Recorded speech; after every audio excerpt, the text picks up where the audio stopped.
नमस्कार मित्रांनो, आज आपण नवीन एक टॉपिक सुरू करणार आहोत. ज्या टॉपिकचं नाव आहे बॅलन्स ऑफ पेमेंट BOP आणि बॅलन्स ऑफ ट्रेड BOT आणि बॅलन्स ऑफ पेमेंट BOP. हे दोन पाहणार आहोत. याला जर आपण संबोधित केलं तर व्यापार शेष आणि हा शोधन शेष. तुम्ही याला व्यवहार तोल, व्यापार तोल या नावाने सुद्धा संबोधित करू शकता किंवा करतात. बॅलन्स ऑफ ट्रेड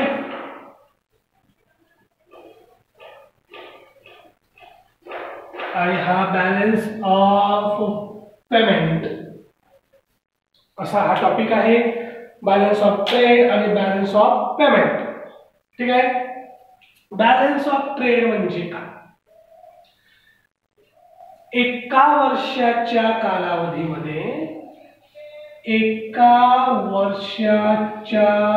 कालावधीमध्ये भारताने जी आयात निर्यात केली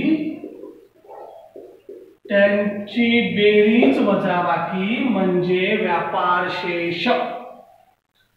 एका वर्षाच्या मध्ये भारतातील उद्योजकांनी दिसणाऱ्या वस्तू, डोळ्यांनी ज्या दिसतात त्या दिसणाऱ्या वस्तूंची सेवा देणारी वस्तूंची बेरीज म्हणजे balance of trade. Balance of trade म्हणजे एका वर्षाच्या कालावधीत भारतात ज्या वस्तू दिसणाऱ्या वस्तू आयात आणि निर्यात केल्या गेल्या त्यांना व्यापार शेष असं म्हणतात. व्यापार शेष हे करंट अकाउंट संबंधित असते, फक्त करंट अकाउंट संबंधित असते.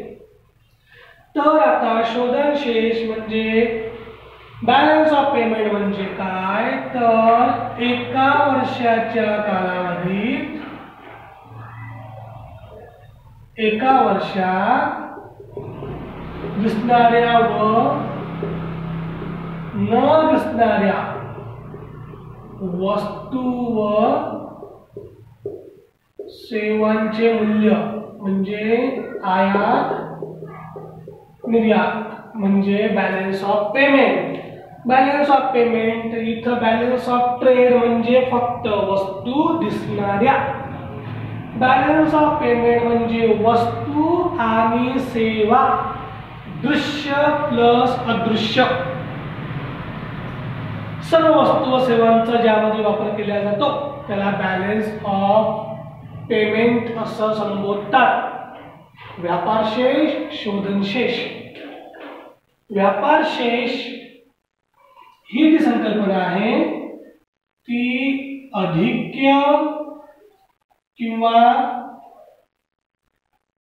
समतोल किंवा घट या तीन पैकी कोणतंही एक असू शकते. म्हणजे 100 कोटीची आयात 90 कोटीची निर्यात.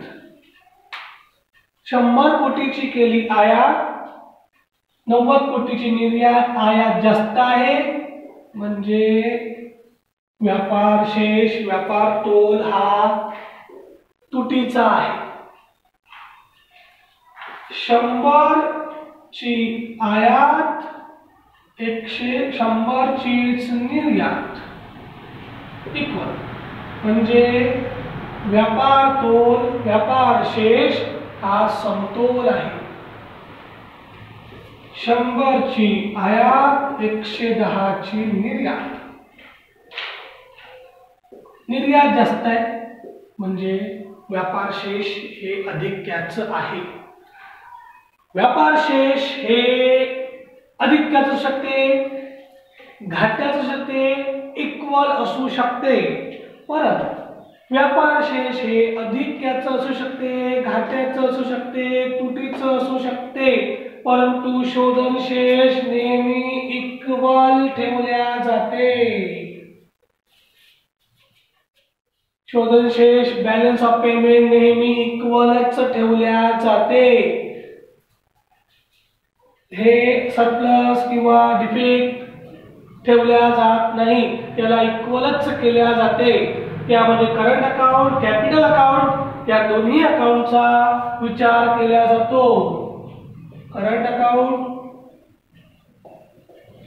कॅपिटल अकाउंट या दोन्ही पण विजिबल, इनविजिबल, न्यूट्रल या सर्व गोष्टींचा ज्यामध्ये विचार केला जातो त्याला बॅलन्स ऑफ पेमेंट असं म्हणतात. बॅलन्स ऑफ ट्रेड म्हणजे काय की ही एक वस्तू आहे, ही वस्तू भारताने निर्यात केली, दिसली ना, यांचं मोजमाप म्हणजे बॅलन्स ऑफ ट्रेड.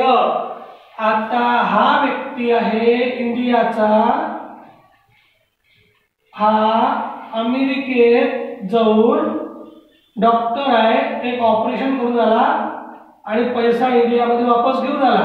दिसला काय? गेला, ऑपरेशन केलं, तिथून पैसा कमावला, भारतामध्ये घेऊन आला. दिसला का?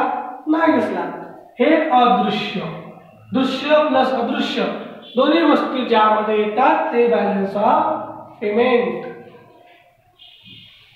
त्यानुसार देशाचं फॉरेन इन्व्हेस्टमेंट ठरत असते. यामध्ये देशाचं फॉरेन इन्व्हेस्टमेंट, देशाचं बॉरोइंग, देशाचं कर्ज, करंट अकाउंट, देशाचं कॅपिटल अकाउंट या सर्व गोष्टी यामध्ये डिसाइड होत असतात. जर देशाचं शोधन शेष चुकीचं असेल म्हणजे व्यापार शेष चुकलं तर ऑटोमॅटिकली बॅलन्स ऑफ पेमेंट वर सुद्धा असर पडतो. ते चुकलं तर भारताला आपल्या जवळचं परकीय गंगाजळी म्हणजे विदेशी पैसा हा दुसऱ्या देशाला द्यावा लागतो. म्हणजे समजा भारताचं व्यापार शेष हे चुकीचं झालं, डिफेक्टचं आहे, तर भारताचं व्यापार शेष हे डिफेक्टचं असल्यामुळे आता समजून घ्या आयात जास्त आहे, निर्यात भारताची कमी आहे, तर मग आता वर्ष शेवटी ती इक्वल करावं लागेल. व्यापार शेष शोधन शेष इक्वल करावं लागेल, त्यांना पैसा द्यावा लागेल. पैसा द्यावा लागेल त्यांना एक तर गोल्ड द्यावं लागेल किंवा त्यांचं डॉलर त्यांना द्यावं लागेल. अशा वेळेस भारताची परकीय गंगाजळी कमी होत असते. Balance of payment, balance of trade, व्यापार तोल चुकल्याच्या कारणामुळे देशाची निर्यात कमी होते, देशाच्या विकास दरावर फरक पडतो, देश पारतंत्र्याकडे सुद्धा जाऊ शकतो, देशामध्ये अराजकीय परिस्थिती सुद्धा निर्माण होऊ शकते बॅलन्स ऑफ ट्रेड यामध्ये बिघडल्याच्या कारणामुळे. कारण सर्वात महत्त्वाचं असते देशाकडे किती परकीय गंगाजळी म्हणजे किती परकीय जे डॉलर एन आहेत ते भारताकडे किती उपलब्ध आहे याच्यावर सुद्धा अवलंबून असते. तर मग भारताचं बॅलन्स ऑफ ट्रेड का बरं चुकीचं आहे त्याला मुख्य कारणीभूत आहे की भारताची आयात जास्त आहे. भारताची आयात जास्त आहे. भारताची आयात कशाची जास्त आहे तर भारत शस्त्रास्त्र जास्त आयात करतो, माहिती असेल. शस्त्र आयात करतो, शस्त्र आयात केले म्हणजे त्यांना पैसा द्यावा लागेल. ते भारतीय रुपया नाही घेत, ते किंमत डॉलर मध्ये किंवा मग गोल्ड मध्ये घेत असतात. त्यानंतर भारत मोठ्या प्रमाणावर मशिनरी आयात करतो. त्यानंतर भारत मोठ्या प्रमाणावर कच्चं तेल म्हणजे पेट्रोल ची आयात खूप मोठ्या प्रमाणात. भारताचा बराचशी बॅलन्स ऑफ ट्रेड यावर अवलंबून असतो, शस्त्र मशिनरी. यामुळे भारताची balance of trade, balance of शेष म्हणजे व्यापार शेष जो आहे तो ऑलवेज डिफेक्टचा आहे. तो दोनच वेळा हा सरप्लस मध्ये आला होता, तो पुढे आपण बघू. यामुळे बॅलन्स ऑफ पेमेंट भारताचं बिघडते. आपण बघत आहोत आज आपल्या या सेशन मध्ये की नेमकं व्यापार शेष म्हणजे काय आणि शोधन शेष म्हणजे काय. तर व्यापार शेष म्हणजे एका वर्षाच्या काळात भारताने किती वस्तू व सेवांची आयात आणि निर्यात केली, त्या सर्व वस्तू दिसणाऱ्या वस्तूंची आयात आणि निर्यात म्हणजे बॅलन्स ऑफ ट्रेड म्हणजे व्यापार शेष. तर यामध्ये जर आपण ऍड केलं एका वर्षाच्या कालावधीत भारताचा आर्थिक व्यवहार, वस्तू व सेवा दिसणाऱ्या प्लस न दिसणाऱ्या सर्वांची बेरीज म्हणजे व्यापार शेष. देशाची अर्थव्यवस्था ही देशाच्या बॅलन्स ऑफ पेमेंट शोधन शेष वरून ठरत असते. नेमकी ती अर्थव्यवस्था कशी आहे हे पाहायची असेल तर त्या देशाचं बॅलन्स ऑफ पेमेंट पाहिल्या जाते. बॅलन्स ऑफ पेमेंट नेहमी इक्वल ठेवल्या जाते. इवन दो इक्वल नसेल तर त्याला इक्वल केल्या जाते. गोल्ड आणि डॉलर देऊन पूर्ण खातं नील करून डबल नवीन खातं नवीन वर्षाला सुरुवात केल्या जात असते. बॅलन्स ऑफ पेमेंट मध्ये विजिएबल, इनविजिएबल, युनिट्रल म्हणजे एखाद्या दिवशी गिफ्ट आलं असेल, डोनेशन आलं असेल, भारतीय व्यक्ती विदेशामध्ये गेला त्याने काही इन्कम कमवून आणलं असेल, भारतीय कंपनी विदेशामध्ये आहे त्याने काही प्रॉफिट आणलं असेल ते, त्यानंतर current account, capital account, foreign direct investment, भारताने घेतलेलं बॉरोइंग कर्ज, या सर्व गोष्टींचा समावेश या व्यापार शेष मध्ये होत असतो. याचा इफेक्ट भारताच्या परकीय गंगाजळीवर होत असतो. बॅलन्स ऑफ ट्रेड हा अधिक्याचा म्हणजे सरप्लस, डिफिट किंवा इक्वल असू शकतो, परंतु हा नेहमी इक्वल ठेवला जातो आणि हे व्यापार शेष बिघडल्यामुळे याचा परिणाम शोधन शेषवर होतो आणि परिणाम स्वरूप भारताला मग भारताचं जे पुढचं टॉपिक आहे तो टॉपिक बदल करावा लागतो. म्हणजे भारताला आयात कमी करून निर्यात वाढवण्यासाठी भारताचं जे रुपया आहे त्या रुपयाची किंमत पाडावी लागते. म्हणजे त्यासाठी भारताने अवमूल्यन केलेलं आहे.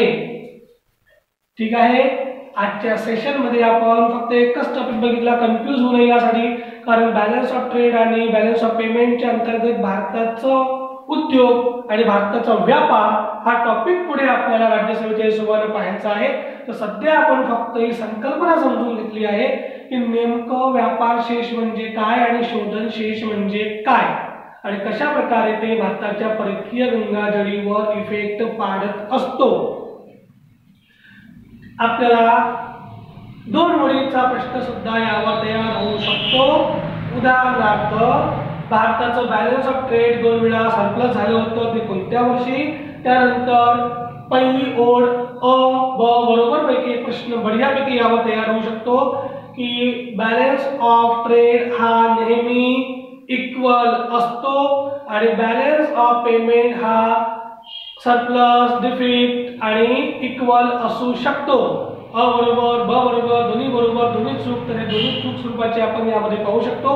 असे प्रश्न निर्माण होऊ शकतात आणि राज्यसेवा लेवलला भारताचं बॅलन्स ऑफ ट्रेड का चुकलेलं आहे, डिफिट मध्ये का आहे आणि बॅलन्स ऑफ पेमेंट मध्ये खालीलपैकी कोणत्या कोणत्या घटकांचा समावेश केला जातो, अशा प्रकारचे प्रश्न सुद्धा एसटीआय मेन लेवलला आपल्याला येऊ शकतात.